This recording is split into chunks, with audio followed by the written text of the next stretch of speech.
എല്ലാവർക്കും നമസ്കാരം. ഞാൻ Vineetha. Welcome back to Vini easy recipe. ഇന്ന് നമ്മൾ ഉണ്ടാക്കാൻ പോണതേ ഒരു സാമ്പാറാണ്. പച്ചമത്തനം കൊണ്ടുള്ള സാമ്പാർ. നല്ല എളുപ്പമാണ് ഉണ്ടാക്കാൻ, നല്ല ടേസ്റ്റാണ് കഴിക്കാൻ. അപ്പോൾ നമുക്ക് പോയിട്ട് പച്ചമത്തനം കൊണ്ട് നല്ല എളുപ്പമായിട്ടുള്ള സാമ്പാർ എങ്ങനെ ഉണ്ടാക്കാൻ നോക്കാം. മത്തങ്ങ കൊണ്ട് സാമ്പാർ ഉണ്ടാക്കാൻ വേണ്ടിയിട്ട് ഒരു 1/2 കപ്പ് സാമ്പാർ പരിപ്പ് എടുത്ത് വെച്ചിട്ടുണ്ട്. അത് കഴുകിയിട്ട് കുക്കറിലിട്ട് കൊടുക്കാം. എന്നിട്ട് നമുക്ക് ആവശ്യത്തിന് വെള്ളം ഒഴിച്ച് കൊടുക്കുക. എന്നിട്ട് നല്ലോണം വേവണം കേട്ടോ. അപ്പോൾ ഒരു 3 വിസിലോളം കൊടുക്കാം കേട്ടോ. അപ്പോൾ അത് അടുപ്പത്ത് വെച്ചിട്ട് തീ ഒരു മീഡിയത്തിൽ വെച്ചാൽ മതി. സാമ്പാറിന് വേണ്ടി ഞാൻ പച്ചമത്തനാട്ടോ കൊടുത്തേക്കണത്. അത് ഇത്തിരി വലിയ കഷ്ണം ഇങ്ങനെ ചതുരത്തിൽ മുറിച്ച് വെക്കുക. ഇത്തിരി വലിയ കഷ്ണം ആയിക്കോട്ടെ, എന്താ വെച്ചാൽ വെന്തുടയണ്ട. അപ്പോൾ നമുക്കത് ഒരു വേറെ പാത്രത്തിൽ വേവിക്കാം. കുക്കറിൽ വേവിക്കേണ്ട, ഒരു പാത്രത്തിലേക്ക് ഇട്ടിട്ട് നമുക്ക് ആവശ്യത്തിന് വെള്ളം ഒഴിച്ച് കൊടുത്തിട്ട് വേവിച്ചെടുക്കാം. മത്തങ്ങേനെ ഈ പാത്രത്തിലേക്ക് ഇട്ട് കൊടുത്തു. ഇനി നമുക്ക് ആവശ്യത്തിന് വെള്ളം ഒഴിച്ച് കൊടുക്കുക.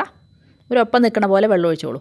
ഇനി നമുക്കതിലേക്ക് കുറച്ച് മഞ്ഞൾപ്പൊടി, ഉപ്പ് ഇടാം. അപ്പോൾ ഒരു 1/4 ടീസ്പൂൺ മഞ്ഞൾപ്പൊടി ഇട്ടു, ആവശ്യത്തിന് ഉപ്പ് ഇട്ടു. ഇനി നമുക്കത് അടച്ച് ഒരു 10 മുതൽ 15 മിനിറ്റ് വരെ വേവിക്കാം. തീയെ കുറച്ച് താത്തി വെച്ചിട്ട് വേവിച്ചാൽ മതി. ഒരു നെല്ലിക്ക വലിപ്പത്തിലുള്ള പുളി ഞാൻ ചെറിയ ചൂടുവെള്ളത്തിൽ നേരത്തെ തന്നെ ഇട്ട് വെച്ചിട്ടുണ്ട്. പുളി നമ്മുടെ കുതിർന്നിട്ടുണ്ട്. ഇപ്പോൾ നമ്മുടെ മത്തങ്ങ വെന്ത് കാണും. ഒരു 10-12 മിനിറ്റായി ഞാൻ തുറന്നു. അത് ഇതാ കണ്ടില്ലേ, മത്തങ്ങയൊക്കെ വെന്തിട്ടുണ്ട്. ഇനി നമുക്ക് പുളി നല്ലോണം തീമ്പിയിട്ട് ഇതിലേക്ക് ഒഴിച്ചു കൊടുക്കാം. അപ്പോൾ നമുക്ക് പുളി ഒരു അരിപ്പ് വെച്ച് ഒഴിച്ചു കൊടുക്കാം കേട്ടോ. അപ്പോൾ അതിൻ്റെ പുളിയുടെ കരടൊന്നും വീഴില്ലല്ലോ. പുളി ഒഴിച്ചു കൊടുത്തിട്ടുണ്ട്. ഇനി നമ്മൾ തീയൊന്ന് മീഡിയത്തിൽ വെച്ചോളൂ, നന്നായിരുന്ന് തിളയ്ക്കട്ടെ. ഇനി നമുക്ക് ഒരു തക്കാളി അരച്ചിട്ട് സാമ്പാറിൽ ചേർക്കണം. അപ്പോൾ മിക്സി എടുത്തിട്ട് നമുക്ക് തക്കാളി നന്നായി കഴുകി മുറിച്ച് മിക്സിയിലിട്ട് അരയ്ക്കാം. അപ്പോൾ ഞാൻ മിക്സിയിലിട്ടു. ഇനി നമുക്ക് ഒന്ന് അരച്ചിട്ട് വരാം. അപ്പോൾ അരച്ച് വന്നു, കണ്ടില്ലേ, നല്ലോണം അരച്ചിട്ടുണ്ട്. ഇനി നമുക്ക് ഈ അരപ്പ് നമ്മുടെ മത്തങ്ങയിലേക്ക് ചേർത്ത് കൊടുക്കാം. അപ്പോൾ പുളിയും ആ തക്കാളിയുടെ അരച്ചതും എല്ലാം കൂടി നല്ലോണം തിളച്ച് ആ പുളിയൊന്നും അതിൽ പിടിക്കട്ടെ. മത്തങ്ങ തിളയ്ക്കാൻ തുടങ്ങി. തീ താത്തി വെച്ചോളൂ. ഇനി കുറച്ച് നേരം ഒരു 5 മിനിറ്റ് തിളയ്ക്കട്ടെ. അപ്പോഴേക്കും നമുക്ക് മസാല ഉണ്ടാക്കാം. മസാലയ്ക്ക് വേണ്ടിയിട്ട് ഞാനിവിടെ 2 ടേബിൾ സ്പൂൺ, ഈ സ്പൂണിലാണ് എടുത്തത്, 2 ടേബിൾ സ്പൂണോളം മല്ലി എടുത്ത് വെച്ചിട്ടുണ്ട്.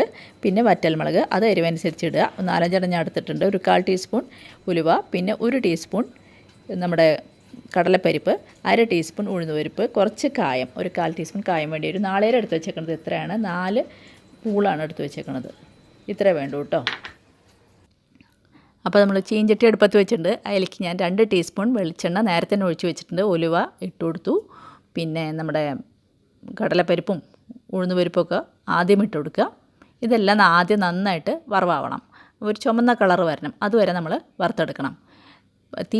തീരെ ഹൈയിൽ വെക്കരുത്. അത് മീഡിയത്തിനേക്കാളും താത്തി വെച്ചാൽ മതി. എന്നിട്ട് പതുക്കെ വറുത്തെടുക്കണം കേട്ടോ. അപ്പോൾ ഇതിൻ്റെ കളറൊക്കെ മാറാൻ തുടങ്ങിയിട്ട് കണ്ടില്ലേ, ഈ ഒരു നിറം വരണം. ഈ നിറം വരുമ്പോൾ നമുക്ക് മല്ലി ഇട്ട് കൊടുക്കാം. മല്ലി ഇട്ട് കഴിഞ്ഞാലും തീ ഹൈയിൽ വെക്കരുത് കേട്ടോ. തീ അതുപോലെ ഇരിക്കണം. ഇനി നമുക്ക് മല്ലി നന്നായിട്ട് വറക്കാം. മല്ലിയുടെ വറവാണ് ഇമ്പോർട്ടൻറ്റ് സാമ്പാറിൽ. അതിന് കുത്തു വരാനൊന്നും പാടില്ല. അപ്പോൾ പതുക്കെ അങ്ങോട്ട് വറക്കുക. മല്ലി ഇങ്ങനെ പൊട്ടാൻ തുടങ്ങും, അതാണ് അതിൻ്റെ പാകം. അപ്പോൾ വറുത്ത് ഒരു പകുതി വറവാകുമ്പോൾ നമുക്ക് മുളകിട്ട് കൊടുക്കാം. ഇനി നമ്മൾ നല്ലോണം ഇളക്കി കൊടുക്കുക. നന്നായിട്ട് ഇളക്കണം. ഇളക്കൽ നിർത്തരുത്, അതാണ് പ്രധാനം. ഇപ്പോൾ നല്ല മണം വരുന്നുണ്ട്. ഇനി നമുക്ക് നല്ല നിറമൊക്കെ മാറി.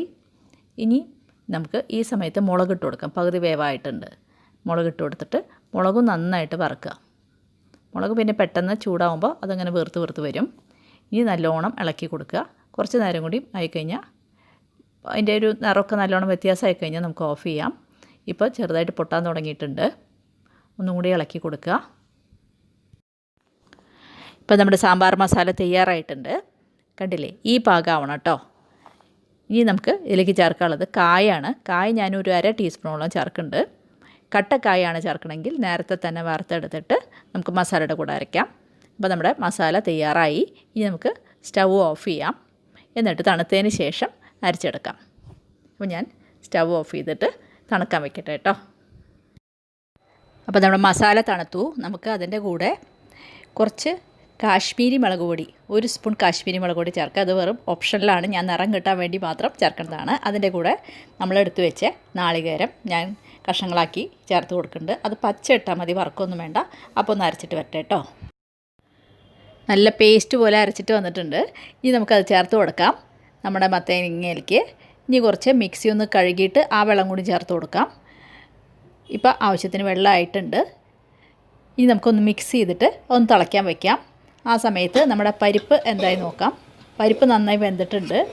അതൊരു സ്പൂൺ വെച്ചിട്ട് നന്നായിട്ട് നമുക്ക് മിക്സ് ചെയ്ത് കൊടുക്കാം. ഇങ്ങനെ നന്നായിട്ട് ഉടയ്ക്കുക. അപ്പോൾ നമ്മൾ നന്നായിട്ട് ഉടച്ചു. ഇനി നമുക്ക് ഇതിലേക്ക് കുറച്ച് വെള്ളം ഒഴിച്ചു കൊടുക്കാം. എന്നിട്ട് നന്നായിട്ട് മിക്സ് ചെയ്യുക. കട്ടയില്ലാണ്ട് നല്ലോണം ഉടച്ച് മിക്സ് ചെയ്യുക. ഇനി നമ്മുടെ കൂട്ടാനിവിടെ തിളയ്ക്കുന്നുണ്ട്. നമുക്ക് അതിലേക്ക് ഈ പരിപ്പ് ഉടച്ചത് ഒഴിച്ചു കൊടുക്കുക. ഒഴിച്ചു കൊടുത്തിട്ടുണ്ട്. ഇനി നമുക്ക് ഈ കറി ഒന്ന് നന്നായിട്ട് മിക്സ് ചെയ്ത് ഒന്ന് തിളച്ച് കഴിഞ്ഞാൽ വേഗം വറുത്തിട്ട് കഴിഞ്ഞാൽ നമ്മുടെ സാമ്പാർ തയ്യാറായി. ഒന്ന് നന്നായിട്ട് ഇളക്കി കൊടുക്കുക.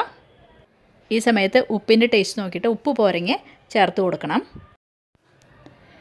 ഇപ്പോൾ നമ്മുടെ സാമ്പാർ നല്ലോണം തിളച്ചു. വെള്ളമൊക്കെ നല്ല പാകമാണ്. നല്ല മണം വരുന്നുണ്ട് കേട്ടോ.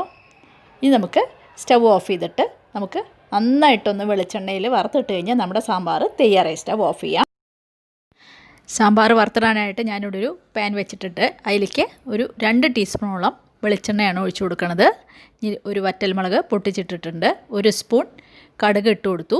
ഇനി നമുക്ക് ഒരു 1/4 ടീസ്പൂണേക്കാളും കുറച്ച് കുറവ് നമ്മൾ കായപ്പൊടിയും കൂടി ഇട്ട് കൊടുത്തിട്ടുണ്ട്. ഒരു മണത്തിന് വേണ്ടിയിട്ട് ഇത്തിരി കറിവേപ്പില ഇട്ട് കൊടുക്കുക. ഇനി നമുക്ക് സ്റ്റവ് ഓഫ് ചെയ്യാം കേട്ടോ. ഈ സമയത്ത് ഇനി ഒന്ന് ഇളക്കി കൊടുക്കാം.